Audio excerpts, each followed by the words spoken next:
Hello friends, welcome to Jenny's cartoons. இன்னைக்கு நம்ம நெட்டூஷ் படம் லெவலில் எபிசோட் 371 தாங்க பார்க்க போகிறோம். இந்த எபிசோட் வேற லெவலில் இருக்குன்னு சொல்லியானோ சொல்ல பற்றின வீடியோக்குள்ளே டேரக்டாக என்ட்ரி ஆகிக்கலாம்.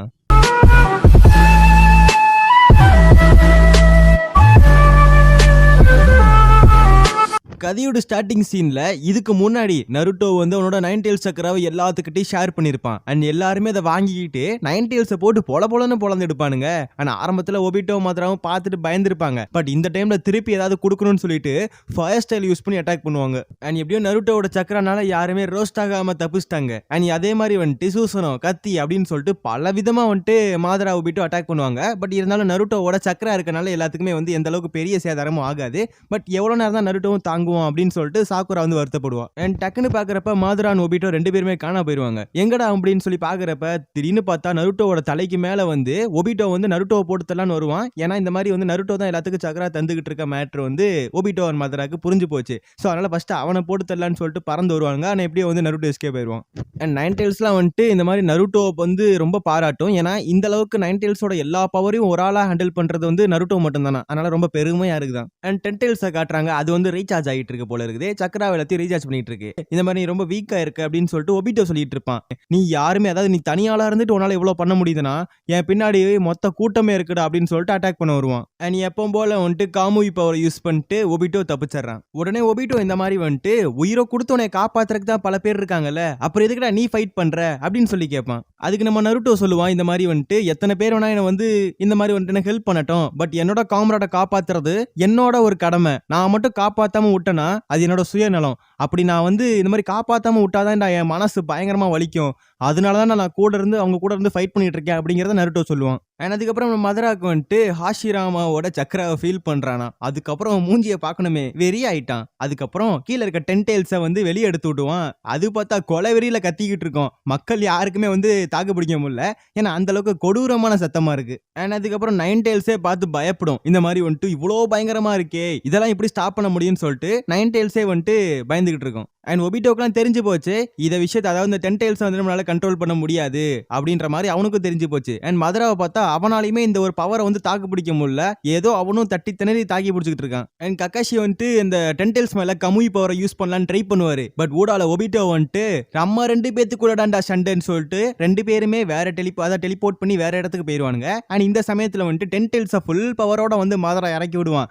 அது பேசாட்டு கொலவெறியில பவர் எல்லாம் காட்டிட்டு இருக்கோம். நம்ம மக்களுக்கெல்லாம் பயங்கரமா அடிபடும். உடனே நம்ம ஆட்கள்லாம் செத்து போயிட்டாங்கடா அப்படின்னு சொல்லி பாக்குறப்ப நம்ம ஆட்கள் எல்லாரும் உயிரோட இருக்காங்க. அதுக்கான காரணம் நருட்டோவோட அந்த 9 டெயில்ஸோட சக்கரா. பட் நம்ம போய் எங்கடா போனா அப்படின்னு சொல்லி பார்த்தா அவனுக்கு தான் தலையில கையில காலில் எல்லா இடத்துலயும் ரத்தம் பொழந்து கட்டிக்கிட்டு இருக்கு. ஏன்னா அப்ப நம்ம பயில பார்க்கணுமே, அவன் பார்த்தா வெறி கொண்ட வேங்கையா இருப்பான். ஏன்னா மொத்த 7 பிஸ்டும் தலைமை ஒத்தால அடக்குன்னு ஒரு வெறி அவனுக்குள்ளதான் இருக்கும். அண்ட் நருட்டோவுக்கு வந்துட்டு அந்த சக்கரா வந்து குறைய வந்துட்டு மற்ற ஆட்கள் இருக்க சக்கராவும் அப்படி பயங்கரமா குறைய ஆரம்பிக்கும். அண்ட் மதரா வந்துட்டு பரவாயில்லையே, அது இவ்வளோ சின்ன பையன் வந்துட்டு இவ்வளோ தூரம் அந்த மேட்சை கொண்டு போக முடியுதா அப்படின்னு சொல்லிட்டு வந்து சொல்லிட்டு இருக்கப்ப இனிமேல் உனக்கு யாரும் ஹெல்ப் பண்ண முடியாதுன்னு சொல்லிட்டு மதரா சொல்லுவான். பட் திடீர்னு பார்த்தா ஃபர்ஸ்ட் ஹினாட்டா முன்னாடி வருவான். நான் நருட்டோவுக்கு ஹெல்ப் பண்ணுவேன்னு. அப்புறம் ஊர் மக்கள் எல்லாரும் அங்க வந்துட்டு நான் நருட்டோவுக்கு தான்டா ஹெல்ப் பண்ணுவேன்னு சொல்லி கையை தூக்கி கெத்த அனுப்பானுங்க. அண்ட் சக்குரா பின்னாடி இருந்துட்டு நருட்டோவுக்கு வந்து ஹீலிங் ஜுட்ஸு போட்டுக்கிட்டு இருப்பா. அண்ட் மதரா வந்து இவங்களை அழிக்கிறது பெரிய விஷயம் கிடையாது. பட் இருந்தாலும் இவ்வளவு மக்கள் செல்வம் நம்ம நருட்டோக்கு இருக்குங்கிறது வந்து லைட்டா பொறாமையா இருக்கு போல இருக்க மதராக்கு.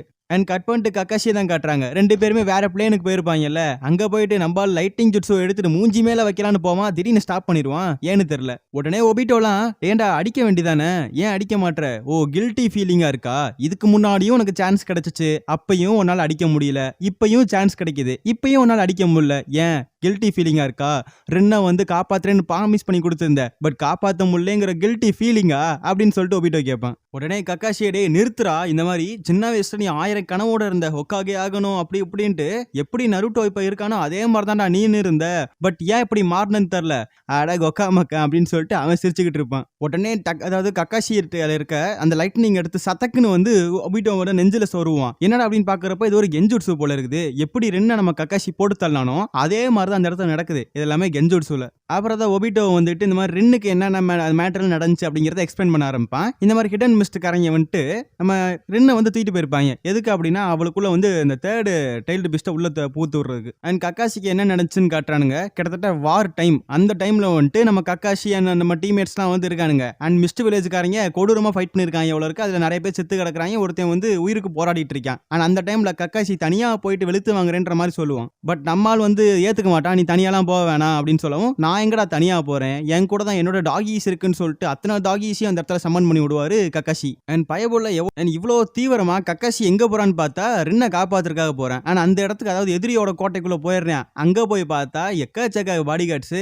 அண்ட் நம்ம தலைவன் ரொம்ப திறமசாலி போல இருக்குது. எல்லாத்தையும் அப்படியே டைவர்ட் பண்ணிட்டு தலைவன் உள்ள போயிட்டான். உள்ள போனாதான் பல ரூட் இருக்குது, எங்க போறதுன்னு தெரியல. அப்புறம் தான் வந்து பாக்குன் வந்து இந்த ரூட்டுக்குள்ள தான் போகணும்னு சொல்லி மோப்பம் பிடிச்சே ரின்னை வந்து எங்க இருக்குன்னு கண்டுபிடிச்சிடறான். அண்ட் அங்க போய் பார்த்தா ரின் ஏதோ பிரம்மையில இருக்கிற மாதிரி இருப்பா. நம்ம கக்காசி தான் தட்டி எழுப்பி விட்டு அதுக்கப்புறம் கூட்டு போவான். அங்க ரவுண்ட் அடிச்சிருவானுங்க எனிமீஸ். உடனே வந்து இதையும் டைவர்ட் பண்ணிட்டு நம்ம ஆட்கள் வந்த ரூட்ல வெளியே வந்துருவானுங்க. வெளியே வந்ததுக்கப்புறம் பாக்குன் வந்து சொல்லுவான், இந்த மாதிரி வந்து நீங்க எஸ்கேப் ஆயிருங்க, நாங்க இவங்களை பாத்துக்கிறோம் அப்படின்னு சொல்லுவான். பட் அந்த இடத்துல ரின்னுக்கு ஏதோ வந்து சரியில்லாத மாதிரி தோணுதான். அண்ட் போற வழியில வந்து ரின்னு புலம்பிக்கிட்டே வருவா. ஏதோ அவளுக்குள்ள, அதாவது உடம்புக்குள்ள ஏதோ ஒரு மேட்டர் இருக்கதா வந்துட்டு சொல்லிட்டே வருவா. என்ன அப்படின்றது அவளுக்கே தெரியலையா. அண்ட் போற வழியில எப்படியோ மிஸ்ட் வில்லேஜுக்காரங்க மோப்பம் பிடிச்சி வந்துட்டானுங்க. அண்ட் நம்ம கக்காசி தான் எல்லாத்தையும் பார்க்க போறேன். திடீர்னு வந்து ரின்னு வந்து நான் வில்லேஜுக்கு வரல, ஏன்னா நான் ஏதாவது வில்லேஜுக்கு வந்து ஏதாவது பிரச்சனை ஆயிர போகுது, ஏன்னா எனக்குள்ள ஏதோ இருக்கிற மாதிரி இருக்குது. அவங்க அங்க கூட்டு போய் ரிச்சுவல்லாம் பண்ணானுங்க, அதே ஏதோ சரியில்லை, நான் இங்கே இருக்கேன், மேபி என்னை நீ போட்டு தள்ளிரு அப்படின்ற மாதிரி வந்து ரின்னே வந்து கக்காசி கிட்ட கேட்பான். இல்ல நான் பின்னாடி போறேன் அப்படின்னு சொல்லிட்டு ரின்னு வந்து பின்னாடி பேக் அடிச்சிருவா. கக்காசி கத்தி கத்தி பாப்பான். ஏன்னா வந்துட்டு இந்த மாதிரி ஒபிட்டோ கிட்ட ப்ராமிஸ் பண்ணி கொடுத்துருப்பான், நான் எப்படியாவது ரின்னை காப்பாத்துவேன் அப்படின்னு சொல்லிட்டு. இந்த மாதிரி வந்து ஏன் ரிட்டர்ன் அடிக்கிறா அப்படின்னா வந்துட்டு அவளுக்குள்ள ஒரு 3 டைல்ஸ் இருக்குது, அதாவது 3 டைல் பீஸ்ட் இருக்குது. அண்ட் இந்த மாதிரி ரின்னு மட்டும் ஊருக்குள்ள போயிட்டு, அதாவது லீஃப் வில்லேஜுக்குள்ள போயிட்டானா இந்த மாதிரி மிஸ்ட் வில்லேஜுக்காரங்க வந்து மந்திரம்லாம் போட்டு அந்த 3 டைல்ஸை வெளியே ஏவி விட்டுருவானுங்க. அதுக்கப்புறம் அந்த வில்லேஜவே நாசமாக்கிறோம். இதுதான் மிஸ்டோட பிளான்.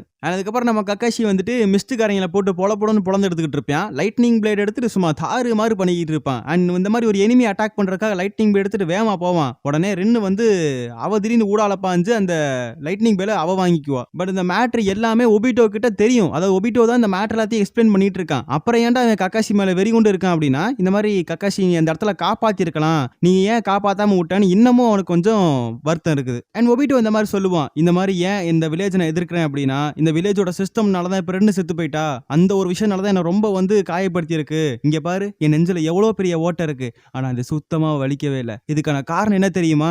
ஏன்னா எல்லாமே இந்த டார்க்னஸான வேர்ல்டு தான், இந்த வேர்ல்டே ஒரு கொடூரமான விஷயம் அப்படின்னு சொல்லிட்டு அவனோட மனசுல இருக்க என்னென்ன இருக்கோ அதெல்லாம் எக்ஸ்பிரஸ் பண்ணிட்டு இருப்பான். ஆனா நீ கவலைப்படாத, எனக்குள்ள இருக்க எல்லா ஃபீலிங்ஸும் மறந்து போச்சு, ஆனா உனக்குள்ள எல்லாமே இருக்குங்கிறது நான் வந்து பல தடவை பார்த்தேன். ஏன்னா நீ என்னோட சமாதிக்கும் ரின்னோட சமாதிக்கு அடிக்கடி போயிட்டு வரும்னு எனக்கு தெரியும் அப்படின்றத அந்த இடத்துல என்னென்ன நடந்துச்சோ எல்லாம் காட்டுறானுங்க. பட் நீ இதுக்கும் கவலைப்பட அவசியம் கிடையாது. ஏன்னா நான் வந்து இந்த ப்ராஜெக்ட் சுக்கியோமியை சக்சஸ்ஃபுல்லா முடிச்சிட்டேனா, ரின்னையும் பார்க்க முடியும், என்னையும் உன்னால பார்க்க முடியும். ஏன்னா அந்த அளவுக்கு எல்லாமே புதுசா மாற போகுது அப்படின்னு சொல்லிட்டு இருக்கப்ப, போடா கிறுக்கு பையலே, இந்த மாதிரி நீ தான் என்ன உயிரோட இருக்கீல, அப்புறம் எதுக்குடா எல்லாமே, நடந்தது யாராலையும் மாற்ற முடியாது, அண்ட் நடக்க போறதை யாராலையும் தடுக்க முடியாது அப்படின்னு சொல்லி கெத்தா வந்து கெஞ்சுட்ஸோ உடைக்கிறதுக்காக போவான். ஆனா அதுக்கப்புறம் கக்காசி ஒன்று சொல்லுவான், இந்த மாதிரி ரின்னு வந்து கஷ்டப்பட்டு வில்லேஜை வந்து பாதுகாக்க ட்ரை பண்ணியிருக்கா, அவரோட வந்து ஜஸ்டிஸ் எல்லாமே அந்த இடத்துல வந்து இருந்திருக்கு. பட் நீ இப்ப பண்றதெல்லாம் வந்து சத்தியமா நியாயமே கிடையாதுடா ஓவிட்டோ அப்படின்றத கக்காசி சொல்லிட்டு இருப்பான். கட் பண்ணிட்டு 10 டைல்ஸை காட்டுறானுங்க. அது வாய்க்குள்ள அத்தான் தண்டி என்னமோ வெளியே வருது, வர்றப்பே ஷேப்பெல்லாம் சேஞ்ச் பண்ணிட்டு இருக்கு. இத்தான் தாண்டி உருவத்தை பார்த்தோன்னே நம்ம ஆட்களுக்கெல்லாம் அப்படியே வந்து ஃப்ரீஸ் ஆயிட்டானுங்க அப்படின்னு சொல்லி ஆகணும். அப்படியே இந்த எபிசோட முடிக்கிறாங்க. இந்த எபிசோடு எப்படின்னு சொல்லி மறக்காம கமெண்ட் செக்ஷன்ல சொல்லுங்க. ஓகே கைஸ், நெக்ஸ்ட் எபிசோட்ல சந்திக்கலாம்.